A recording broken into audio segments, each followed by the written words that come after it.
नमस्कार साथियों। कल दिनांक 30 अगस्त 2025 को बिहार में राहुल गांधी की वोटर अधिकार यात्रा का अंतिम दिन था। 31 को रविवार को ब्रेक है, उसके बाद कुछ रणनीति बनेगी। फिर सोमवार को बिहार में एक विशाल रैली का आयोजन है, जिसमें वोटर अधिकार यात्रा से हुए हानि लाभ की समीक्षा होगी और समीक्षा के बाद आगे की रणनीति तय की जाएगी। साथियों, विपक्ष के वोटर अधिकार यात्रा का ये हुजूम देख करके ये तो तस्वीर साफ हो गई है कि राहुल गांधी ने जो कैंपेन वोट चोरी को लेकर के छेड़ा था और राहुल गांधी जिस मिशन पर निकले थे कि हम वोट चोरी नहीं होने देंगे, अपने वोटर के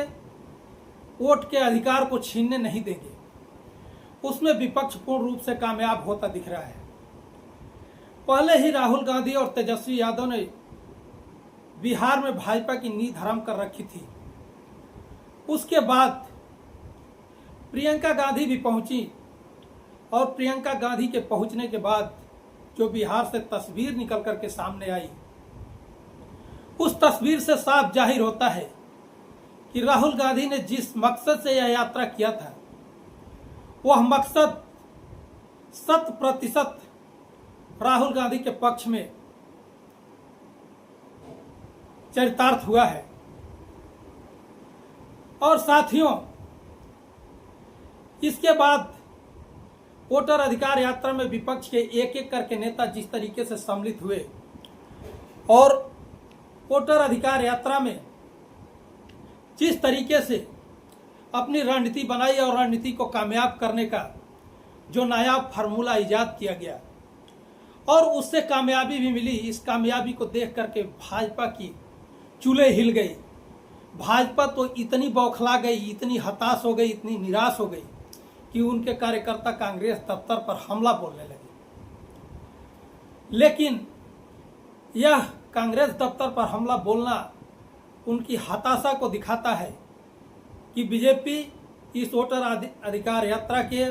परिणाम को लेकर के कितनी हताश है। आने वाला समय यह तय करेगा कि वोटर अधिकार यात्रा से कितना फायदा हुआ और कितना नुकसान हुआ। लेकिन फिलहाल राहुल गांधी ने यह सिद्ध कर दिया है कि हम वोटर के वोट को चोरी नहीं होने देंगे और उनके वोट चोरी को लेकर के चाहे कोई भी लड़ाई लड़नी हो, उस लड़ाई को लड़ने के लिए हम तैयार हैं और लड़ेंगे। संविधान की रक्षा करेंगे, वोटर के अधिकार की रक्षा करेंगे और इस संकल्प के साथ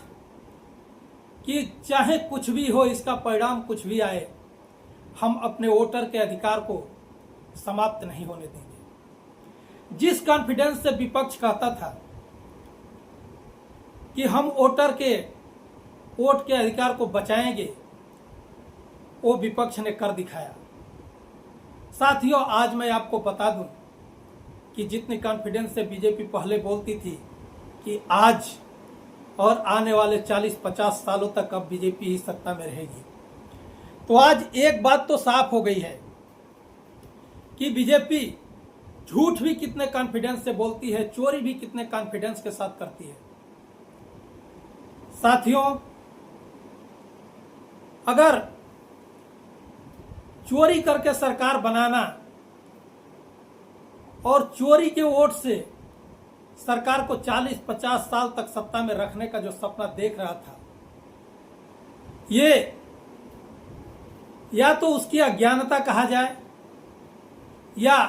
उसको ये भ्रम हो गया था कि लोकतंत्र में मालिक सत्ताधीश नहीं जनता होती है और जनता जब भी अपना मूड बदलती है, जनता जब भी यह सोचती है कि हमें बदलाव लाना है, तो उसे किसी भी तरीके के षड्यंत्र से रोका नहीं जा सकता है, क्योंकि लोकतंत्र में जनता ही मालिक होती है और लोकतंत्र में विपक्ष का होना इसलिए आवश्यक हो जाता है कि यदि विपक्ष नहीं होगा तो लोकतंत्र मजबूत नहीं होता है। लोकतंत्र की ये गरिमा बनाए रखने के लिए विपक्ष के सवाल जरूरी है, और जिस तरह से सत्ता में बैठी सरकार विपक्ष के सवालों को नज़रअंदाज कर रही थी, शिक्षा, स्वास्थ्य और रोजगार को नज़रअंदाज कर रही थी, उससे यह साफ सिद्ध हो जा रहा था कि कहीं न कहीं दाल में काला है। और इसको राहुल गांधी ने सिद्ध करके दिखा दिया कि दाल में काला नहीं, पूरी दाल ही काली है। सोचने वाली बात है, क्यों शिक्षा के सवाल पर, रोजगार के सवाल पर, बेरोजगारी के सवाल पर सत्ता में बैठी सरकार के कानों पर जूं नहीं रेंगती थी। सरकार अपने हिसाब से सारा काम करती थी, और फिर भी इलेक्शन होता था, रिजल्ट आते थे तो सरकार के पक्ष में ही जाता था। क्या जनता के मुद्दे और जनता के सवाल लोकतंत्र में मायने नहीं रखते? जनता जब सड़कों पर आती है तो बड़े बड़े हिटलर शाही और तानाशाही सरकार की चूल्हे हिल जाती है। यह देश वो देश है जो 200 साल गुलाम रहने के बाद अंग्रेजों को यहां से भगाने का काम किया था। तो सत्ता में बैठे लोग ये कैसे सोच लिए कि हम वोट चोरी करेंगे और पकड़े नहीं जाएंगे? चोर चाहे कितना भी शातिर हो, एक न एक दिन पकड़ा जरूर जाता है। और वोट चोरी पकड़ी गई है तो वोट चोरी करने वाले आज चूं तक नहीं कर रहे हैं। उनके जो चंगू मंगू बाहर जो ओछे बयान देने के लिए प्रसिद्ध हैं, वो अपना बयान दे रहे हैं, उल्टे सीधे बयान दे रहे हैं, कांग्रेस दफ्तर पर हमला करवा रहे हैं, अपने ही पार्टी के कार्यकर्ता को भेज करके नरेंद्र मोदी की मां को गाली दिलवा रहे हैं। साथियों, इतिहास में एक चीज ये भी आपको पहली बार देखने को मिली होगी कि एक राजनीतिक फायदा लेने के लिए अपनी ही मां को गाली दिलवा करके और जनता के संतुलन लेने के लिए इतना बड़ा षड्यंत्र रचा गया। यदि एक संवैधानिक पद पर बैठा हुआ व्यक्ति, इतनी गरिमामय पद पर बैठा हुआ व्यक्ति अगर इस तरीके की संवेदनहीन कार्यवाही करता है और उसके सपोर्ट करने वालों के सपोर्ट में खड़ा होता है, तो इससे बड़ी गिरी हुई कोई बात नहीं हो सकती है। लोकतंत्र की गरिमा तो गिरती ही है। इससे लोकतंत्र के रक्षक और जो देशद्रोही और राष्ट्रद्रोही वाला नारा लगाते हैं और कहते हैं हम सबसे बड़े देशभक्त हैं, इस पर भी सवाल खड़ा होता है। कोई भी व्यक्ति किसी भी तरीके की, चाहे कोई भी परिस्थिति क्रिएट हो जाए, राजनीतिक लाभ लेने के लिए या अपने स्वार्थिक लाभ लेने के लिए अपनी मां को इस तरह से आगे करके और पब्लिक सिंपैथी लेने की कोशिश नहीं करेगा। जहां तक यदि उसकी मानवता जिंदा है, तो यदि उसका कोई जमीर नहीं है, यदि उसकी कोई मानवता नहीं है, यदि वो यही सोचता है कि सारा राजनीतिक लाभ ही और हमें सत्ता में बने रहना, ये सारी चीजें हैं, तो किसी भी हद तक जा सकता है। और ये चीज आपको देखने को बिहार में मिली, आगे भी आपको देखने को मिलेगी। साथियों, यहाँ पर मैं आपसे मुखातिब इसलिए हुआ हूं कि लोकतंत्र की रक्षा के लिए, वोटर के वोट को बचाने के लिए जिस तरह से विपक्ष एक मंच पर आया है, कल की तस्वीर आप देखेंगे तो आपको ये पता लगेगा कि विपक्ष एक मंच पर आकर के और किस तरह से गले मिल रहा है, और गले मिलने के बाद इस झूठी और तानाशाही सरकार को उखाड़ फेंकने का जो संकल्प लिया गया है, बिहार में जो वोट चोरी रोकने का संकल्प लिया गया है, इससे साफ जाहिर होता है कि हमारी और आपकी जिम्मेदारी भी है कि यदि हमारे वोट को